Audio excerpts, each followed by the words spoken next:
Shri Venkateswara gold తాకట్టులో ఉన్న మీ బంగారాన్ని విడిపించి కొనబడును.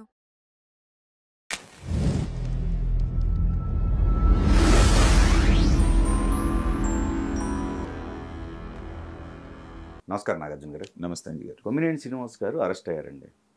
సో మరి అసలు వ్యక్తి ఎవరైతే ఉన్నారో రాజు గారు ఎక్కడ? అంటే పారిపోయారని 3 రోజుల క్రితం అన్న రోజే తాళం వేసి ఫ్యామిలీతోటి జంప్ అయిపోయారని, ఎక్కడున్నారో తెలియటం లేదని రకరకాలుగా వస్తున్నాయి. ఇంకొక వర్షన్ ఏమనిపిస్తుందంటే ఆల్రెడీ ఆయన పోలీసులు అదుపులోకి తీసుకున్నారని, కాకపోతే అరెస్ట్ అనేటువంటిది చూపించట్లేదని. పోలీసుల స్టైల్ ఉంటుంది కదా, కొంత ఏదైనా ఇన్ఫర్మేషన్ రాబట్టాలన్నా లేకపోతే చేయాలన్నా ఏం చెప్తారంటే అరెస్ట్ చూపించరు. వాళ్ళకి కావాల్సిన ఇన్ఫర్మేషన్ తీసుకున్న తర్వాత ఆ రోజే అరెస్ట్ చేసినట్టుగా తీసుకెళ్ళి కోర్టులో ప్రొడ్యూస్ చేస్తారు. ఇదేం పోలీస్ వ్యవస్థలో కొత్త వ్యవహారం కాదు. కానీ అలా జరగడానికి కూడా అవకాశం ఉందని నేను అనుకుంటున్నాను. ఎందుకు అదుపులోకి తీసుకొని కూడా అరెస్ట్ చూపించకపోవటానికి? ఎందుకంటే ఇది ఏదో యాదృచ్ఛికంగా అన్న మాటలాగా అనిపించట్లేదు. ఎవరైనా సామాన్యంగా మనం చూసేవాళ్ళకి మనకైనా ఏదో ఫ్లోలో వచ్చిన మాటలాగా లేదు. వాళ్ళు సిద్ధంగా డేటాతో సహా ఎప్పుడో 3-4 సంవత్సరాల క్రితం వచ్చినటువంటి పేపర్ కటింగ్స్తో సహా తీసుకొచ్చి పెట్టారు. ఏంటంటే ఒక ఆర్గనైజ్డ్ క్రైమ్కి వీళ్ళు తెరదీశారనేటువంటిది తెలుస్తుంది. అరెస్ట్ చేసే ముందు ఏంటంటే అసలు మీకే వచ్చిందా ఈ ఆలోచన, మీ వెనకాల ఎవరన్నా ఉన్నారా, అది కదా తేల్చాల్సింది. సో నాకు తెలిసి ఏంటంటే ఆ ప్రాసెస్ ఏమైనా నడుస్తుందేమోనని నేను అనుకుంటున్నాను. నిజంగా పోలీసులు పట్టుకోవాలి అంటే ఎక్కడికి ఎవరు పారిపోలేరు. పారిపోయినా ఒక రోజు చాలు వాళ్ళకి 24 అవర్స్ పట్టుకురావడానికి. అందులో వీళ్ళేమి ట్రైన్డ్ క్రిమినల్స్ కాదు కదా. వీళ్ళేదో ఇప్పుడు ఆయన ఒక రాజధాని అనే కాదు, స్టేట్ మొత్తం మహిళలు అన్నట్టే. అంతే. అంటే అమరావతి గురించి మాట్లాడుతున్నటువంటి సందర్భంలో ఆయన ఏమన్నారు, చంద్రబాబు నాయుడు గారు ఏమన్నారు, అమరావతి అంటే దేవతల రాజధాని. అది అమరావతి అనేటువంటిది ఈ దేవేంద్రుడు ఉండేటువంటిది, దీనికి అమరావతి అని పేరు ఉంది కాబట్టి ఇక్కడ ఉన్నాం కాబట్టి అనేటువంటి ఒక మాట వరుసగా చెప్తారు. అంతేగాని ఇక్కడ ఉన్న వాళ్ళందరూ దేవుళ్ళు దేవతలు అనే ఉద్దేశమా?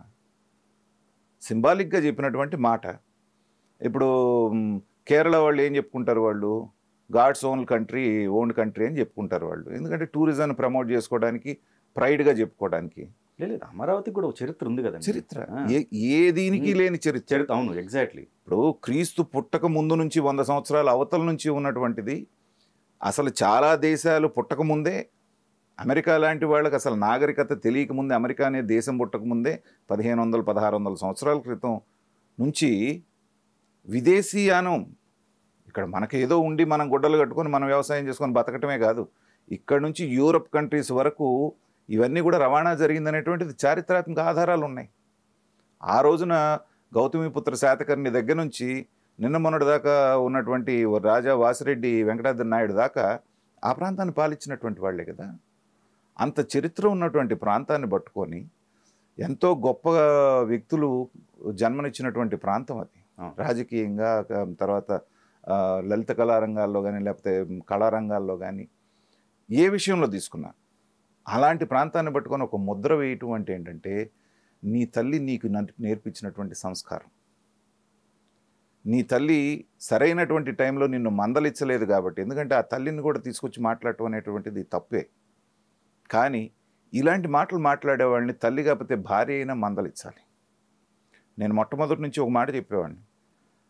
భువనేశ్వరి గారిని ఆ మాట అన్న తర్వాత ఆ పార్టీకి సంబంధించిన ఎవరు, ఏ భార్యలు, వాళ్ళకి ఎమ్మెల్యేలకు సంబంధించిన భార్యలు ఎవరు కూడా వాళ్ళకి ఫుడ్ పెట్టకూడదు, వాళ్ళని నిలదీయాల్సి ఉంటుంది, ఎందుకు నిలదీయలేదని అడిగేవాడిని. నా డౌట్ని జోగి రమేష్ క్లారిఫై చేశాడు మొన్న. మేము ఆ మాట వెళ్ళిన తర్వాత మా ఆవిడ నన్ను నిలదీసింది, అది మాట్లాడటం తప్పు కదా. విజ్ఞత కలిగిన ఏ ఆడమనిషి అయినా సాటి ఆడమనిషిని అంటే అదే పని చేస్తారు. మూడుగా పూట భోజనం పెట్టకూడదు. సో ఆ తల్లి నేర్పించిన సంస్కారం ఇతనికి అభ్యయినా ఉండకపోవచ్చు, లేకపోతే ఆవిడ నేర్పించైనా ఉండకపోవచ్చు. ఎందుకంటే తల్లులందరూ మంచిగానే బతకరా అని చెప్తారు, వీడు నేర్చుకొని ఉండకపోవచ్చు. సో ఇవాళ ఏమవుతుంది, అనవసరంగా వాళ్ళని బ్లేమ్ చేయాల్సిన పరిస్థితి. ఇప్పుడు సహజంగా ఒక పిల్లాడు ఏదన్నా తప్పు చేస్తున్నాడు అనుకోండి, దుర్మార్గంగా ప్రవర్తిస్తూ ఉంటే ఎవరిని అంటారు? తల్లిదండ్రులనే కదా. ఒక రకంగా ఏనే కొమ్మినేని గారిని ఇరికిచ్చారేమో అనిపిస్తుందండి. అదే మనం అసలు అలా భావించడానికే లేదు. ఇది మొట్టమొదటగా స్క్రిప్టెడ్. ఓకే, నువ్వు ఈ మాటను, నేను ఈ మాట అంటాను, ఏ రకంగా అయినా సరే దానికి ఒక లేబులింగ్ వేద్దాం అనేటువంటి ప్రయత్నంతో ఇచ్చేశారు. కానీ ఇలాంటివి అంతకుముందు చాలా అవాకులు చవాకులు పేలినప్పటికీ కూడా సీరియస్గా తీసుకోలేదు కాబట్టి ఇది ఇంత సీరియస్ అవుతుంది అనుకోలే వాళ్ళు.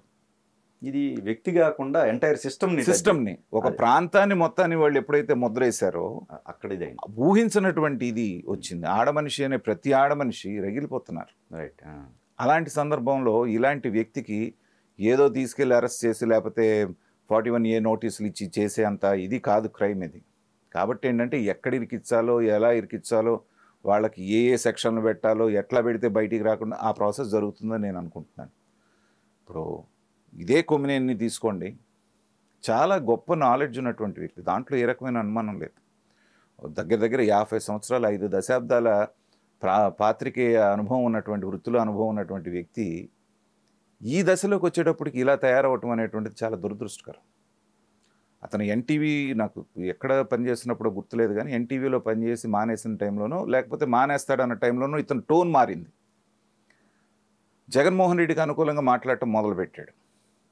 అది చూసి నేను ఫేస్బుక్లో అతనికి ఒక క్వశ్చన్ వేశాను. మీ మీద నాకు చాలా గౌరవం ఉంది, నాలెడ్జ్ ఉన్న పర్సన్ మీరు, నిజాన్ని నిజంగా అబద్ధాన్ని అబద్ధంగా మాట్లాడతారు ఇప్పుడు దాకా. అలాంటిది 16 నెలలు ఆర్థిక నేరస్తుడిగా నిందితుడిగా ఉండి జైలు చేసి వచ్చినటువంటి వ్యక్తిని మీరు ఎలా సమర్థిస్తున్నారని నేను మెసేజ్ చేస్తాను ఆయనకి. చేస్తే ఆయన నాకేం సమాధానం ఇచ్చాడంటే, ఇవాళ ఉన్నప్పుడు ఏదో ఒక పార్టీ స్టాండ్ తీసుకోకపోతే మేము మా ఛానల్ బతకలేకపోతుంది, అలా ఏ పార్టీకి కొమ్ముగా అయిన ఛానల్ ఏదన్నా ఉంటే మీరు నాకు సజెస్ట్ చేయండి, దాంట్లో ఉద్యోగం చూసుకుంటానని నాకు రిప్లై ఇచ్చాడు. ఆ రోజు నుంచి అతని పతనం స్టార్ట్ అయ్యింది. మీరు చరిత్ర గమనించండి, జగన్మోహన్ రెడ్డి గారిని కానీ రాజశేఖర రెడ్డి గారిని కానీ ఎవరైతే బాగా దగ్గరగా వెళ్ళి తన వాళ్ళని భుజం మీద చేయేశాడో వాళ్ళందరూ నాశనం అయిపోయారు. ఆఫీసర్స్, మరీ ముఖ్యంగా జగన్మోహన్ రెడ్డి, ఐఏఎస్లు కానివ్వండి, ఐపీఎస్లు కానివ్వండి, లేకపోతే ఇలాంటి జర్నలిస్టులు కానివ్వండి, గౌతమ్ సవాంగ్ దగ్గర నుంచి, ఎల్వి సుబ్రహ్మణ్యం దగ్గర నుంచి, ఐవైఆర్ కృష్ణారావు దగ్గర నుంచి, లక్ష్మి దగ్గర నుంచి, తర్వాత వచ్చేటప్పటికి సునీల్ కుమార్, సిఎస్ ఆంజనేయులు, ఇలా చెప్పుకుంటూ పోతే మీరు చెప్పండి ఎంతమంది పేర్లు చెప్పమంటారు?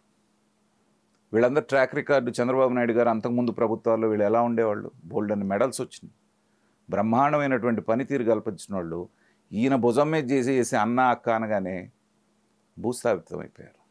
ఆయన చెప్పిన ప్రతి అడ్డమైన పని చేసుకొచ్చారు. ఇవాళ ఎక్కడున్నారు? దాని నుంచి ఎవరు నేర్చుకోవట్లా. కాబట్టి ఏంటంటే ఇతను కృష్ణంరాజు అని ఆయన ఎక్కడ బారిపోతాడు? ఒకవేళ వాళ్ళ కస్టడీలో లేకపోయినా ఓ రోజులోనో 2 రోజుల్లోనూ పట్టుకొస్తారు. విచిత్రమైన విషయం ఏంటంటే ఇంత దారుణమైన మాట మాట్లాడి కూడా క్షమాపణ చెప్పకపోవటం. 3వ వీడియో ఏదో రిలీజ్ చేశాడు ఈ కృష్ణంరాజు అనేటువంటి వ్యక్తి. లాస్ట్లో ఎవరి మనోభావాలైనా దెబ్బతిని ఉంటే నన్ను అని ఆ క్షమించండి అనే మాట కూడా రావట్లా బయటికి. ఒక పాజ్ ఇచ్చి ఒక 3-4 సెకండ్ల తర్వాత వచ్చింది. అంటే బలవంతంగా భయంతో చెప్తున్నాడు కానీ మనస్ఫూర్తిగా అతను రియలైజ్ అవ్వాల. అతను రియలైజ్ అయ్యి మనస్ఫూర్తిగా క్షమాపణ చెప్తే ఈ సమాజం ఏమన్నా కొంచెం క్షమించేదేమో కానీ రోజు రోజుకి అతను వదులుతున్న వీడియోలు చూసిన తర్వాత ఇతను ఖచ్చితంగా శిక్షార్హుడే.